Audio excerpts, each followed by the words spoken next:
Well, it has been a busy day and a half for the Philadelphia 76ers. Welcome to the PHLY Sixers pregame show live from the Xfinity mobile studio. Along with Kyle, I'm Devon. Bree is with us as always, president of basketball operations. Derek will be with us for the postgame as he needed some time off, of course, to do some things. Good for nothing. So busy. We are presented by Bet365, whatever the moment. It's never ordinary at Bet365. A lot to get to, everybody, here tonight as we do our pregame picks. And our pregame picks presented by Bet365. We'll give you those a little bit later. Who's starting tonight? Who's in the lineup tonight? Who's available tonight for the Philadelphia 76ers? We'll lock in on that. And how about just simply make it 6? Sixers going for 6 in a row as they take on Luka, LeBron, and the Lakers. And, hey, this is the longest winning streak of the season to date for the Sixers with 5 in a row. Make it 6 against this Lakers team, third game of this road trip. But just before we came on, Kyle, maybe about half hour, 45 minutes ago, got word that Dominick Barlow, yes, gets his extension with the Philadelphia 76ers. Man, has he earned this, worked hard, signing in the summer while we were at Summer League. You had broken the story about it, and there were a lot of questions about, all right, we've seen him with the Spurs, we've seen him with the Hawks, what can he really do? And all he has done is really impressed, starting with this road trip with the double-double that he had, 26 and 16, starting a ton of games from the very beginning of the year. An opportunity was given, and he ran with it.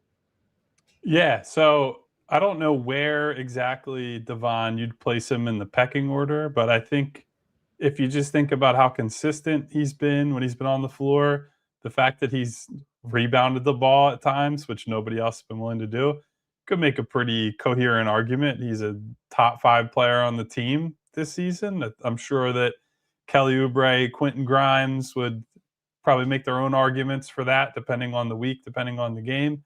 But I think regardless of where you place him, he's been one of their most important players. So I don't know what Devon is side-eyeing me for, by the way. That's I was looking at my daughter. Oh, fair enough. Couldn't tell I was getting a little scared about what was happening over there, making sure you're all right. So I say that to say this. They needed to get this done. We've been talking about this for quite a while. The context was always, we knew it would wait until after the deadline. They had lots of days left, but now that the dust has settled, they needed to get him on a standard deal, or they were going to have to sign yet another 10-day guy just to get him available on his 2-way contract tonight. I think it's well earned. For anybody who hasn't seen, the deal is for the rest of this season, and then there is a team option for next season. They did something very similar with Justin Edwards when he was brought on, and then Justin's team option was essentially ripped up, and they came to an agreement on a longer deal.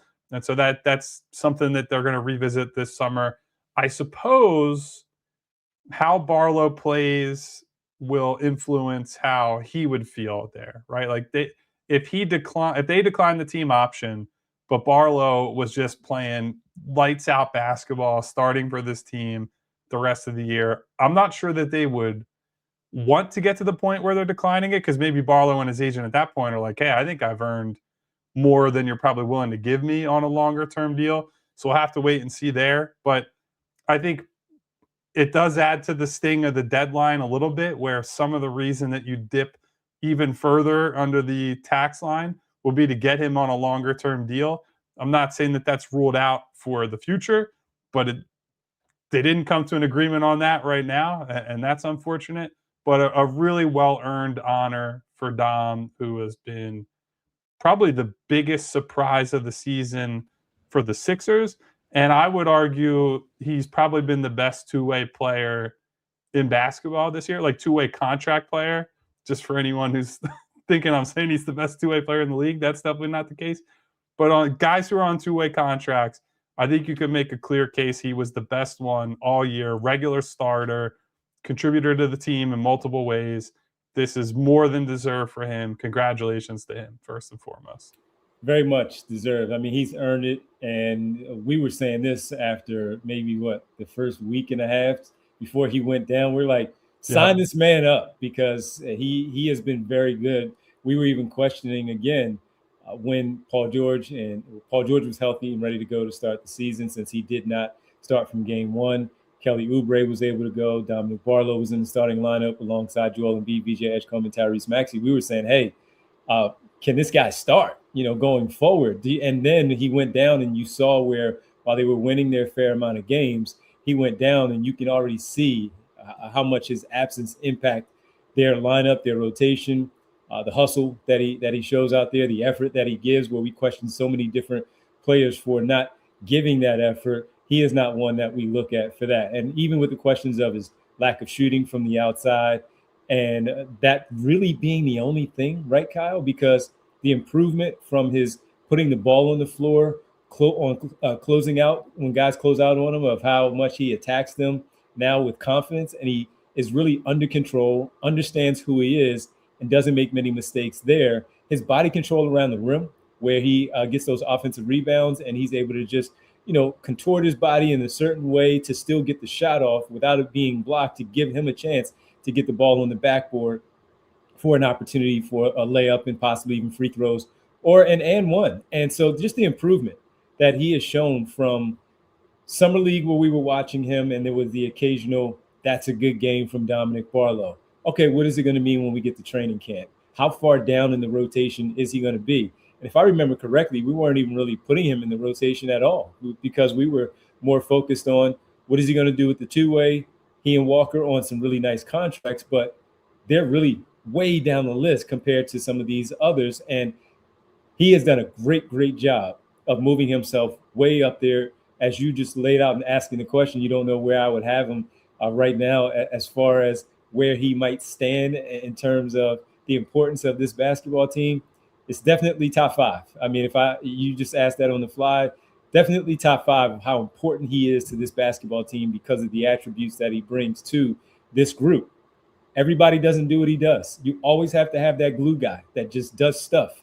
And even with VJ Edgecombe, with the flirting on that stardom as a top 3 overall pick for what he does and his importance on the team, he can still impact it with 5, 7, and 7 in a game because he has his hands all over it. But we've seen Dominick Barlow do the same thing, maybe not necessarily where it's getting the same amount of attention, but if he's not on the floor, we notice it.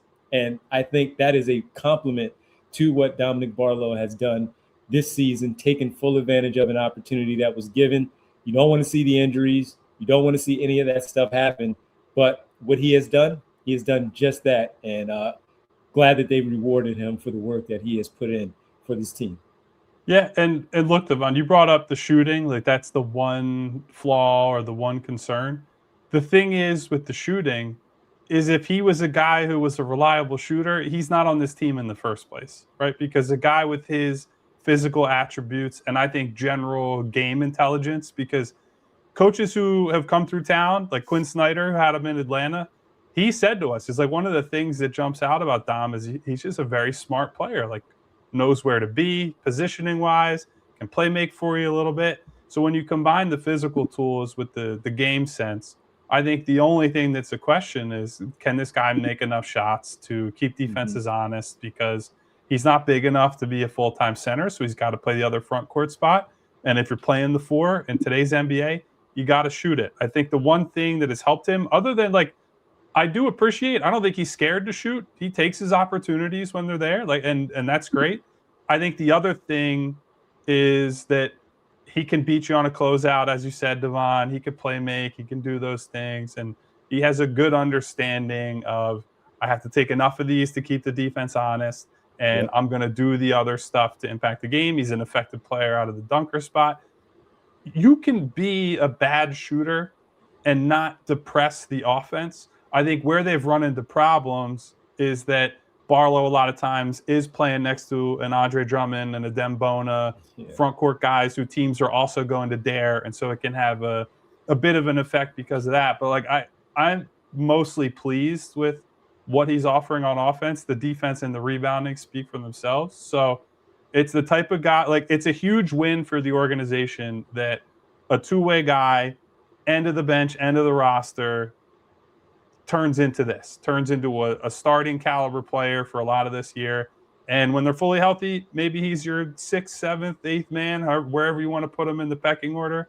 That alone is a win to upgrade from a two-way guy to that. And I think it's good work by the front office. That's one of the first times we said that today, probably, given the general mood about the trade deadline.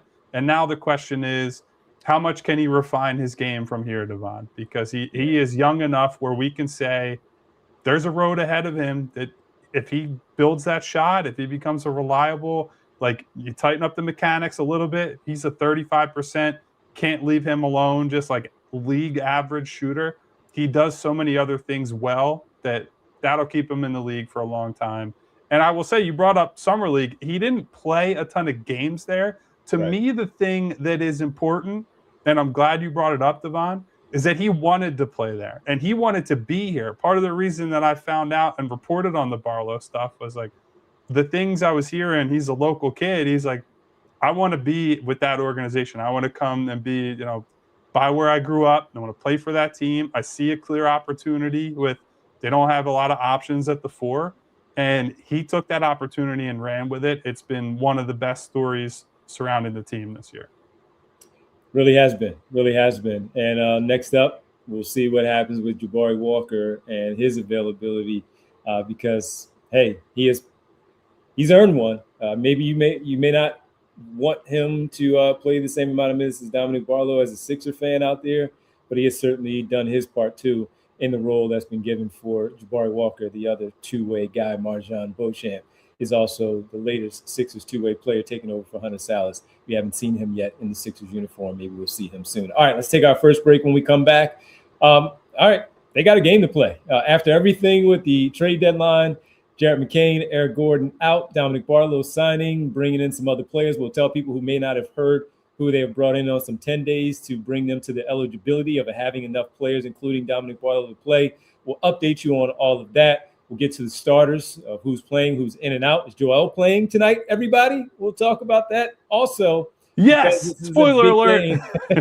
Big game against Luka, LeBron, and the Los Angeles Lakers. A little payback for the Sixers as they took on the Lakers in December in Philadelphia, lost by 4. Maybe some payback as the Sixers look to improve to 6 straight. Quick break, come back. We're right after it here on the PHLY Sixers pregame show. And guys, next up, we want to tell you about Xfinity and their 5-year price guarantee. What if you could have reliable and intelligent Wi-Fi? And what if you could keep it at the same price for 5 years? That's the Xfinity 5-year price guarantee. Imagine Wi-Fi that makes everything in your home work together, that finds and fixes problems before you even notice them, like super intelligent Wi-Fi with a 6th sense. And that lets you stream the game even when the whole family's online. All your devices working in perfect harmony for 5 whole years. And here's the best part. No annual contracts, no hidden fees, and Xfinity's best equipment included.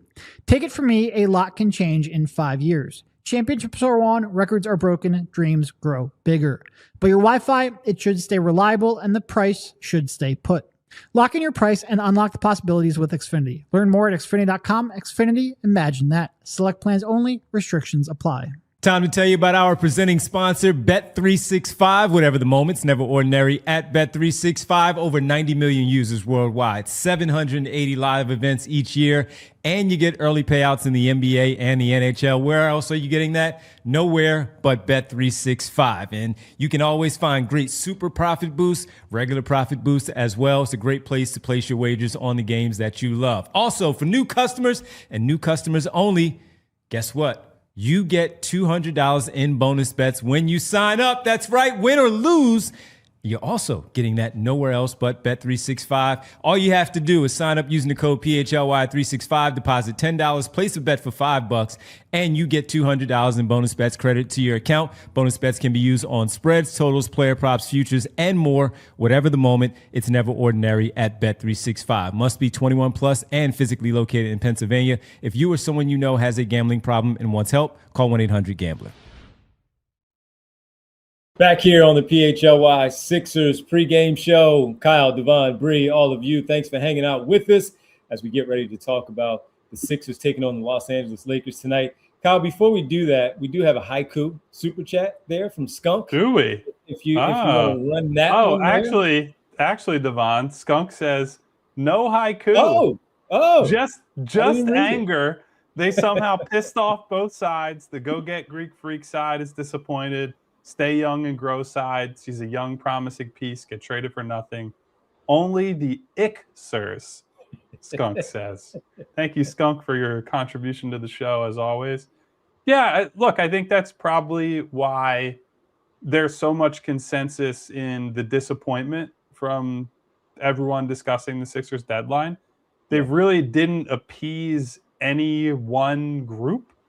And I would say, and I've said probably 15 times in the last 2 days at this point, given how much we've talked about this, I don't even mind the Jared McCain trade necessarily because I was dubious about his ability to get on the floor and play a real role for this team as the team shifts to building around VJ Edgecombe and Tyrese Maxey. It's just hard to play a lot of guards. Like, they have 4 guards who need to play. If you want to argue Jared should be more important than Quentin Grimes, I could hear that argument. But even still, Maxey and Edgecombe are playing 35-plus minutes every single night, and that doesn't leave a lot of backcourt minutes for a 6-foot guard like Jared McCain. So I could see the argument for the trade. I don't think it was a bad return, and I've talked to people around the league who think they did well with the return. My argument, and I think most people's argument, is, one, you didn't do anything else to bring somebody in, and two, if Jared McCain, coming off of these injuries and also not playing well at all for most of the year, was able to get this return on February 5th, presumably you could have gotten this return on draft night or at some point later in the distance, and you could have kept McCain as a shooting option on the bench for this team for end of the season, playoffs, whatever. And I think that's why there's such a unified front from most people talking about watching, following the Sixers, is that you didn't really appease anyone, and all the return is still out there in the distance in the future, which is tough. Yeah. So thank you, Skunk, for that super chat. Appreciate it, Skunk. Thank you so much. And we want to thank everybody for hanging out with us, not only earlier today for all the work that we did on the draft, the trade deadline special, also hanging out with us on the late night once again on this Thursday as the Sixers get ready to take on the Lakers. All right, Kyle, Sixers and the Lakers 30-19, tied for first in the Pacific with the Phoenix Suns for first place. They have they won their last one against the Nets, lost to the Lakers. So they've been about in their last 6 games here. They're 4-2, and they have been playing some, up and down basketball, a couple of winning streaks of 2 in a row for the Lakers. We know that Jackson Hayes is suspended for tonight's game.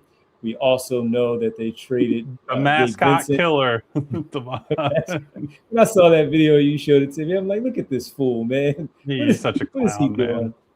Yeah, he is. He really is a clown. But Luke Kennard, they acquired in the deal, sending Gabe Vincent to the Atlanta Hawks, and Luke Kennard now part of the Los Angeles Lakers. I'm not sure if he's available tonight. I haven't checked. I did see the injury report, but didn't check for that. But that said, Sixers coming in with a 5-game winning streak, and they have been on the roll themselves, where they have been playing really well these last few games, especially to start off this trip with these 2 wins. So looking at where we are here tonight, Kyle, what are you looking for from the Sixers? As you pointed out, Joel is playing, but what are you looking for from the Sixers tonight against the Lakers?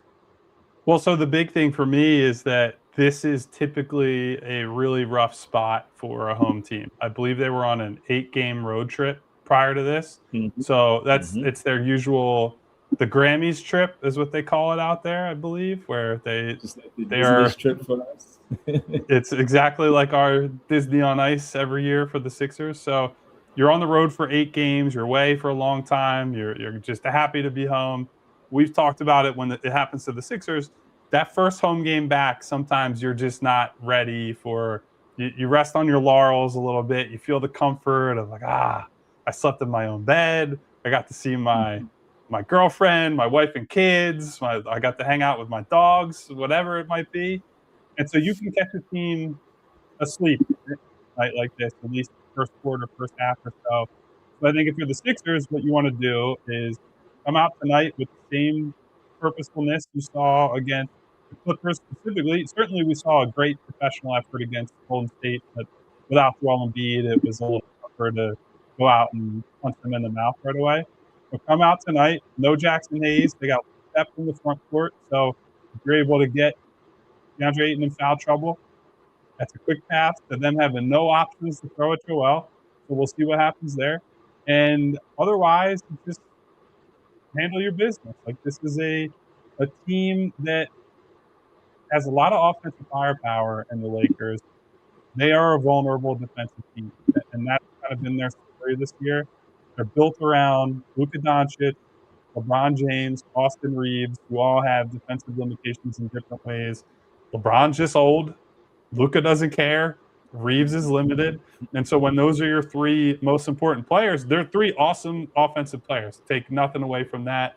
They're tough to stop, but they are guys who, when you put them all together and you're playing them every minute of every game, when they're healthy and available, they're going to have some weaknesses. And so this is a game that maybe it's a high-scoring game. That was not really the case, right? When they played in Philadelphia, it was more of a bruiser type affair until the end. But I think the hope would be you get Maxey rolling, you get Joel rolling, and then the rest of these guys come along for the ride. By the way, 8-game road trip, that's insane in today's NBA. That's a long road trip is insane.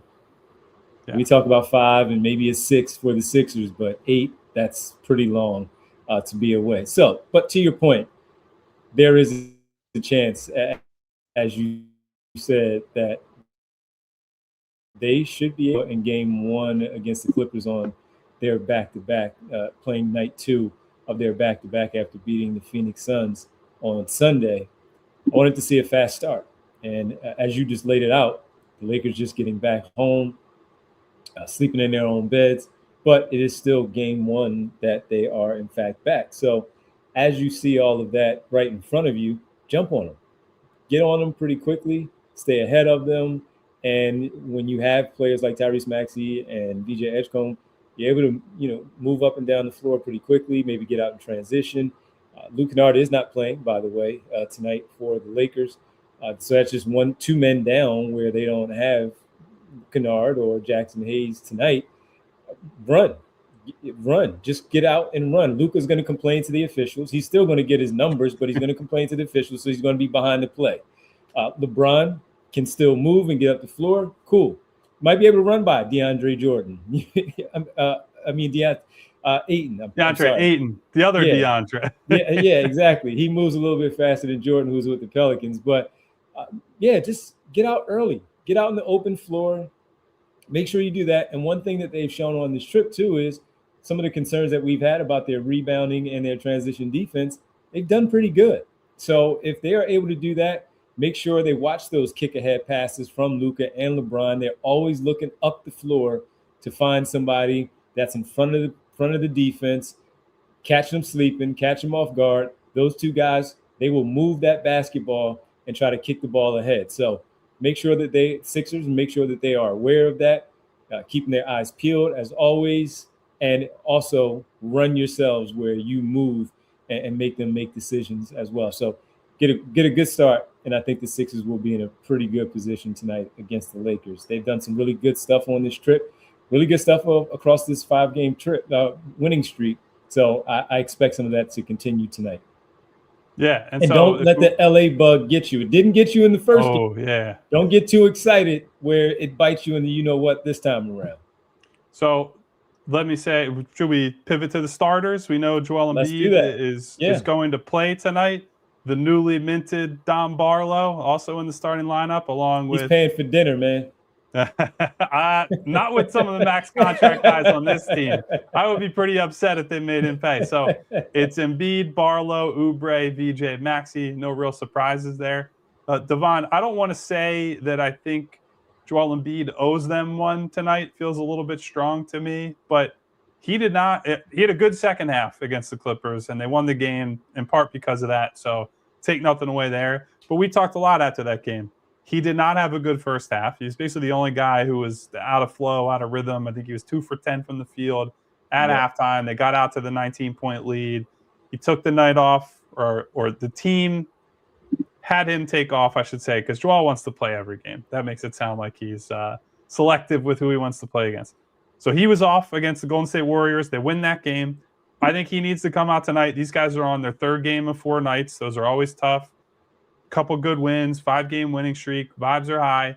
There are going to be some tired legs out there for the Sixers tonight. Certainly for Maxey, which that's been a storyline lately. Certainly for VJ, he's been playing a lot. And so I'm not asking Joel to play 40 minutes and score 50 points, but he needs to come out there tonight, set a tone, get going early, put the Lakers in the penalty. Like, those are the type of things. Play physical, downhill basketball, and the rest of the good stuff will flow out of that for me.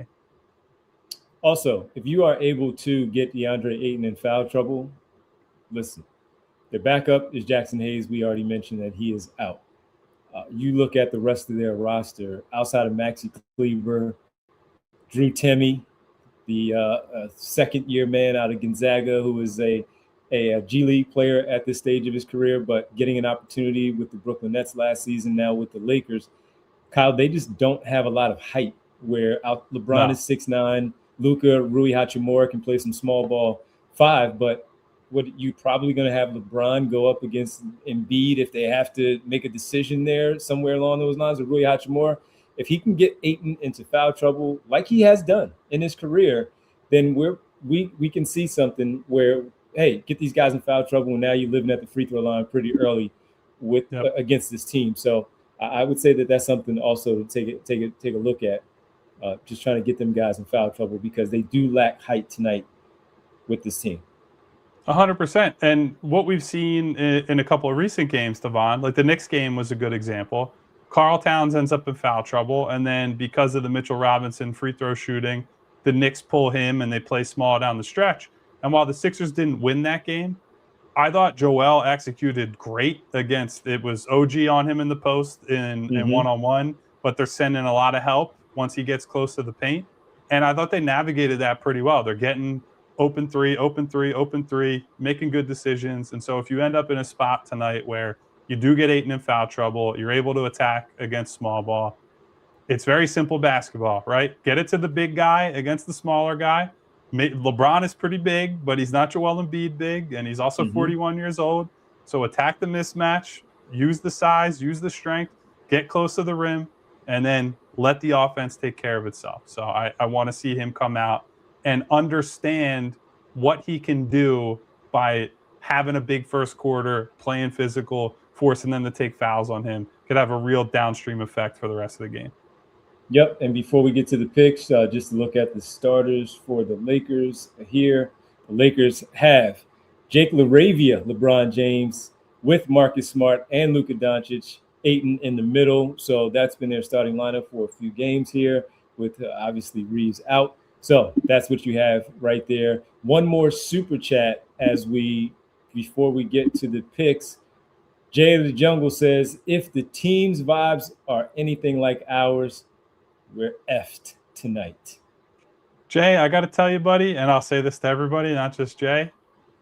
My vibes are all right, man. Like, I'm still hanging out with my buddy Devon and with Bree and with all of you guys. We're watching basketball. We got our friends here with us to hang out for some West Coast hoops. So I get it. It's been a downer with the McCain trade and nothing else coming in. But if you're here, we're here together. We could commiserate.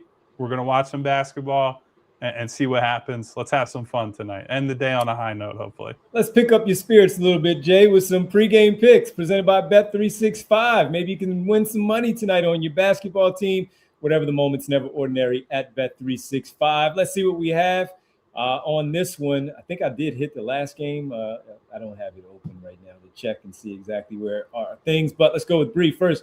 30 points for Luka Doncic, Kelly Oubre with 1.5 made threes tonight. That's a plus 140 for Bree. I went with Joel Embiid back. A much better game, as Kyle pointed out. He still ended up with 24, but a much better performance. Lack of front court size there and depth for the Lakers. I went with the 25+. And LeBron James, always looking to pass the basketball, 7+ assists. That's a plus 180. If you want to put those together, if you like those, everybody, plus 30% profit boost at Bet365. Use code PHLY365 when you sign up. whatever the moment. It's never ordinary at Bet365. And if you're a new customer and you do sign up there, you get bonus bets up to an exact $200 right now for bonus bets. You are credited to your account, deposit 10, place a bet for 5. You're good to go at Bet365. All right, that'll do it for us. We'll be back after the game, 10 minutes after the score goes final. And then we join you, Derek, Kyle, Bree, myself. We're all with you as we break down the Sixers. Can they win their 6th in a row? Yes, they can. Make it 6, Will baby. they? It's one of my lucky numbers. That's my number. Let's make it 6. Sports. For Derek, Kyle, who Derek's not here, Kyle and Bree, I'm Devon. We'll be back with you after the game. Make sure you join us right here on the PHLY Sixers postgame show. Enjoy. We all silly like the mayor.